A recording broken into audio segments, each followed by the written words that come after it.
is that side of Christmas, that aspect of Christmas, it's really about impermanent things, certainly. I wonder what other sorts of things that we experience throughout our days, throughout our years, the whole year long, that are, in fact, impermanent.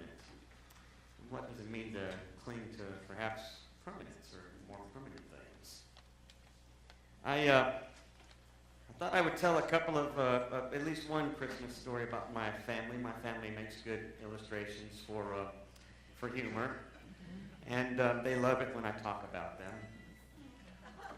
Especially my sons, and since they're not here, I feel particularly safe. But when both boys and Linda and I were leaving years ago, and we were leaving our Christmas party here, well, I'll never forget, Matthew in the back seat began to argue with Tim. He was really mad. It was a preschool party. Of course, Tim's about 6.5 years older, so Tim was already in elementary school, but Matthew is a 4-year-old, and he was really mad, and we said, Matthew, what's the matter? He said, he wasn't here. We said, what do you mean? Who wasn't there? Jesus. It's his birthday party. He wasn't here. And we said, well, that's not how it is, Matthew. I mean, we're celebrating. We're remembering his birthday. Well, why isn't he here? Well, because he's not. When we were trying to be, as concrete as we could with this whole concept of mystery, and I said he wasn't just here, but then he interrupted and he said, he's the king, and he calls for his pipe and his drum and his fiddlers 3. He should be able to be here. And we're thinking, okay, well, he's really got confused. And then to make matters worse, Tim interjects and said he was crucified. And Matthew said, what? And remember, Tim's like 7 years old, and Tim said he was stapled to a tree and you don't come back from that.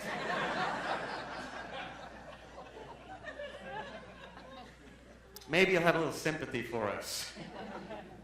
Both kids have grown up to be really great guys. But there's an impatience. And I remember once sitting down with Tim talking about this whole idea of that Christmas is kind of about waiting, and Tim just being impatient and expecting, and Matthew being impatient and expecting and wanting.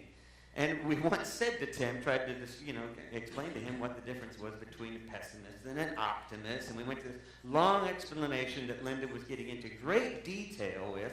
When Tim finally looked up and said, she said, would you rather be a pessimist or an optimist? And he just blurted out, I'd rather be an Episcopalian. So it all works somehow. You remember last week was Dunderbeck's machine. Well, we kind of have one of those going on with theology in our family. There is something about this time of year that is a little bit difficult to be patient. We get our expectations up. I know that as parents, we try to make things as wonderful for our families. As parents, we also remember our own childhood experiences. They get brought into that, and like the Dunderbeck sausage machine I talked about last week, all of these things get sort of put into the hopper as we try to experience what it really means to be present at this time of year, but all year long. And then we have Cindy Lou, who I think is just a wonderful illustration of what I want to sort of think about. There she comes downstairs, catches the Grinch, trying to be Santa Claus, pretending to be Santa Claus, but stealing stuff, of course, instead of leaving things. And Cindy comes down and asks this question, says, what is the meaning of Christmas? Of course, his first response is revenge. And we all laugh because there's a side of us that wouldn't mind seeing an element of that too, perhaps, here and there. But then he says it's about presents. And then she, instead of being excited, looks forlorn and says, I was afraid of that.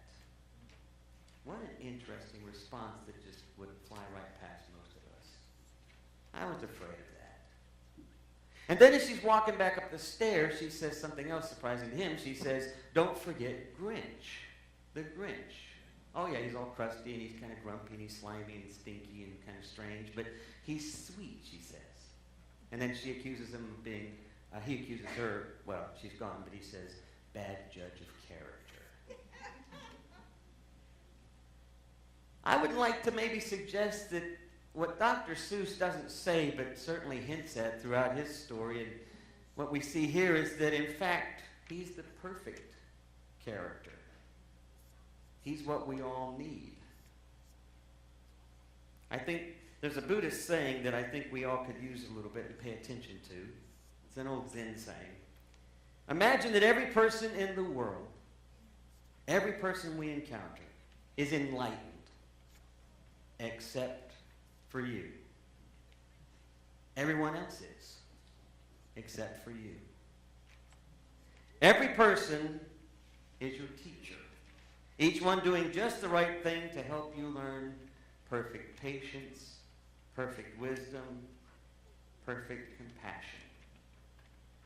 What would that actually be like if we looked all around us and waited upon one another? Now, waiting's an interesting word, I think, because if you really sort of nail it down, sort of break it apart, look inside yourself, I think a lot of our waiting is really more about wanting. No matter how much we try to avoid it, we get impatient. We want it. Yesterday, I was at the hospital. My mom's been in the hospital for the last few days. Some kidney problems. The same problems that put her in a coma 4 years ago. But now we caught it early. She wasn't on the floor for 2 days before anybody caught her. And she had some surgery. But we were waiting in the waiting room. And I looked around at everyone else waiting, and we're all anxious. We all want. We want her to be better. We want our mom back. We want our spouse. We want it to be better. It's hard to avoid wanting with waiting. It's hard to avoid getting them confused. And then afterwards, when she came out fine, or the surgery came out fine, and she's now in recovery, I left, and then my sister said she had important information. She said, it's really important, and we need all of you to be back here. So the next day, we're all invited to come back at this special hour. Well, my phone died. So I didn't have any news since she announced that in the morning, and we were supposed to meet in the afternoon. So there I am waiting for my phone. My phone won't turn on. I have no way of connecting. I have no way of knowing where she is. The frustration at just that little thing, my phone wouldn't work. And how hard it was to get past that. It seemed to stop everything. There's a problem I think we have with confusing waiting with wanting. And yet we have this wonderful text, which is really illustrative of the Israelite story and where they are. Because here in Isaiah, it's talking, the prophet is speaking to the Israelites who are again in exile. And here they are whining and they're complaining. And God speaks out. The voice of God says, why are you complaining? Why are you whining? Haven't you looked about you? Haven't you seen creation? Haven't you stopped a minute just to be present? Look at all of these things around you, and what would ever give you an indication that I'm not here, that I'm not present? Well, it may be because it's not what we wanted. It may be because what we want and what's being offered are two different things. Being offered maybe for our own good even. The Israelites would love to be back at a place, to have a home, to have life easy again, perhaps. I would love my mother to be well. I would love my son to graduate from college. I'm sure he would like for me to get him the new game system or something that just came out. I mean, we're all wanting, and our waiting gets caught up in that. But there's something about this passage, I think, that says waiting is more about receiving than it is about expecting. And that's perhaps the hardest thing, I think, for us. This idea of receiving what's already there. This idea that everything is our teacher. That everyone and everything is our teacher. But if we come with a cup that's already pretty full, it's going to be hard to receive. If we come with a cup that's even half full, but we're thinking it's half empty and we need more, it's going to be hard to receive. There's something about waiting that is all about opening in order to receive. This is a little short story, this old Jewish tale that I don't know that I've ever told it in here. I told it over there once during a Christmas, Sunday after Christmas. A peddler, and it's an Irish story that I heard it as, but it goes way back to some of the earliest Jewish writings. And it's an old story about a peddler who has a dream for 3 nights. And he just makes his living by selling junk and just interacting with people in the middle of town. But he has this dream for 3 nights. And he has the common sense enough to listen. to things that are happening, to people that he encounters, to dreams that he has. Not as though he's some wise man. He's a simpleton that lives in a tiny little hut. But even his tiny little hut, he laughs and smiles about because he says it's just the right size for him. And he loves the convenience of having a tiny little room. So everything about him seems full of joy. And even in the hardest of winters, he finds himself looking for ways to learn. So 3 nights in a row he has this dream, and the dream says to go all the way across Ireland. I'm going to tell you the Irish version. Go all the way across Ireland until he gets to a place called Ballahadreen, which is a village on the other side of Ireland it tells him to go to Dublin. He lives in Ballahadreen. They're on opposite sides. Ballahadreen's on the west, Dublin's on the east coast. 3 days it would take to walk, but he hears the dream 3 nights in a row, figures you better listen to a dream. So he follows it. He follows it, walks his path to the east, all the way to Dublin. Long journey, tiring, footsore, hungry, thirsty. Occasionally finds the kindness of someone, but for the most part, it's pretty isolated. But what's he got to lose? He's just present to the moment. When he gets to Dublin, he stands there and he starts calling out to people. It's amazing what we sometimes see people will do when we stop and watch what they're doing. Kind of makes me curious. I wonder what they're really asking for sometimes. But maybe we don't stop long enough to really see what's being asked. He's calling out to people, and they're going, I don't want to have anything to do with that. That's a strange kind of guy in a corner calling out to people about something, some kind of a dream. Do I know him? I don't know him. I don't want to know him. They walk on the other side of the street until finally one innkeeper comes out, looks at the old guy, and says, I've been watching you. You're an interesting-looking character. Why don't you come inside? We'll give you some soup. So he comes inside, tells the innkeeper the whole dream. The innkeeper and his help all laugh at his expense, telling him he's an old fool because only old fools will follow a dream, and it's taken him 3 days to go somewhere from wherever he came to get there. 3 days, all because of a dream, and once he got a bowl of soup. And then he looks at the peddler and he says, I was telling my wife the other day, only fools listen to dreams. If I had listened to a dream, I'd be walking off to the to the west for 3 days, to a little village called Ballahadreen. I'd climb a hill outside the village. There's a little shack there, and inside the flower bed, down beneath the dirt, there's supposedly some kind of a treasure. Before the innkeeper could finish the last word, the peddler was up. He was running out the door. 3 days later, he got back. Actually, less than 3 days to get back. Once you hear something that actually confirms a dream, you tend to move a little faster. I believe Isaiah says you tend to walk without lagging behind once you've really received something. He gets there and he finds the treasure buried beneath the same place where he'd always lived before, right beneath his garden, been there for generations.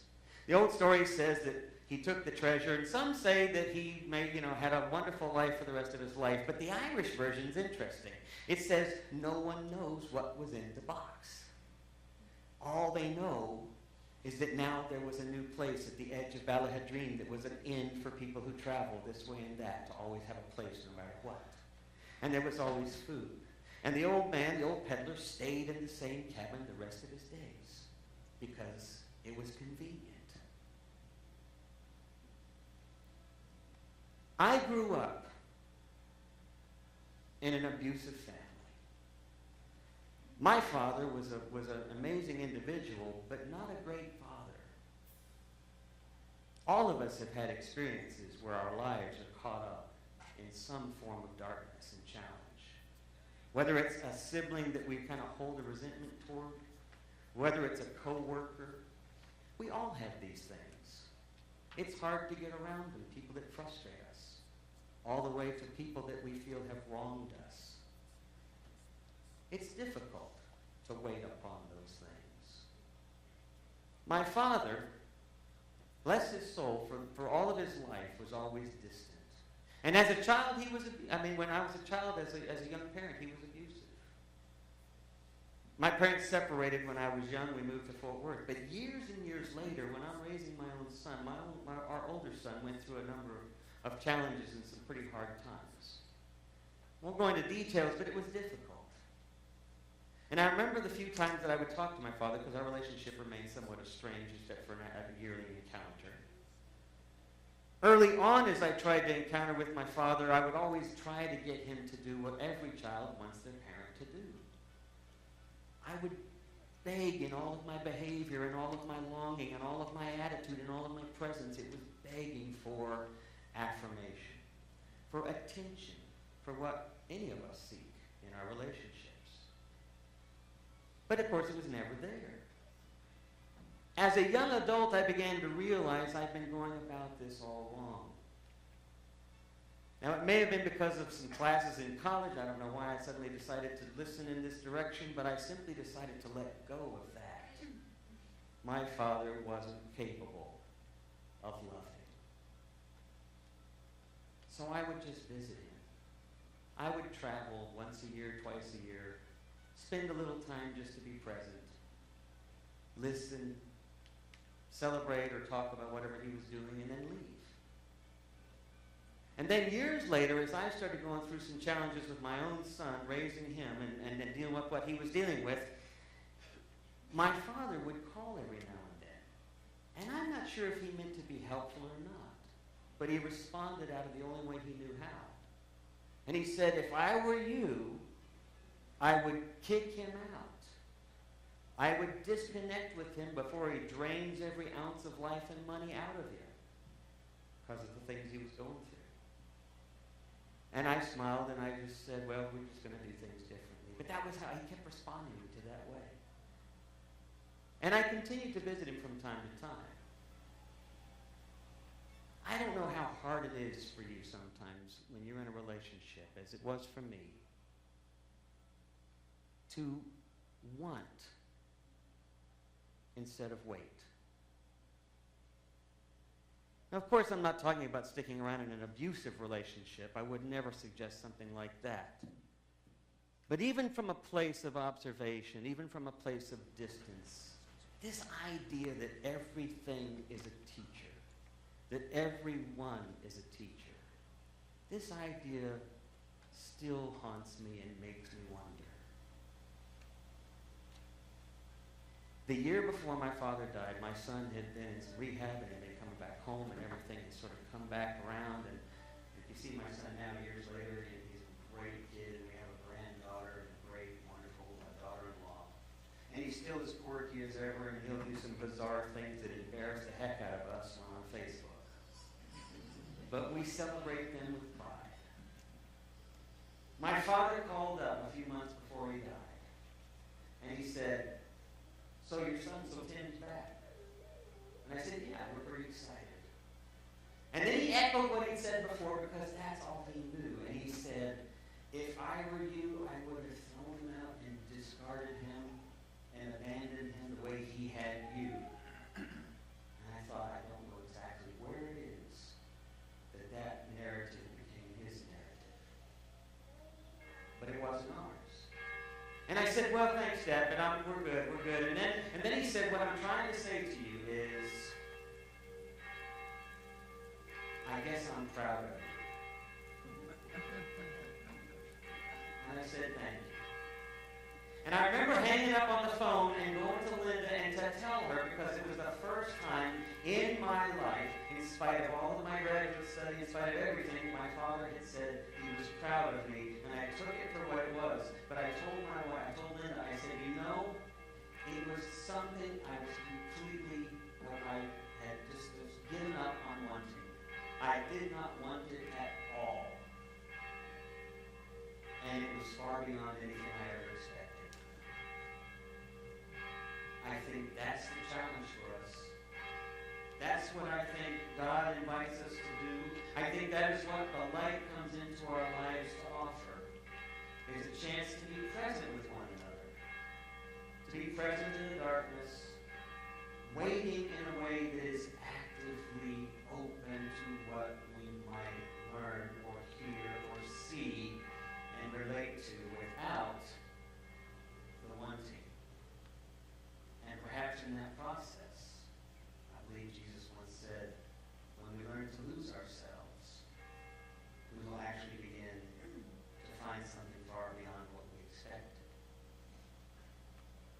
Well, I was going to end with a little song, but I think we'll save it because I want to finish up with our sing-along at the end, so we'll save it for next week. But I want to ask you all to do me a favor. As you're going out this week, I didn't put the posters back here, but we have some small, short posters for Peter Mayer. And I would love for some of you all to just pass them around too. So if you want to do that, come see me afterwards. And we'll sing our song together. And then afterwards, come see me.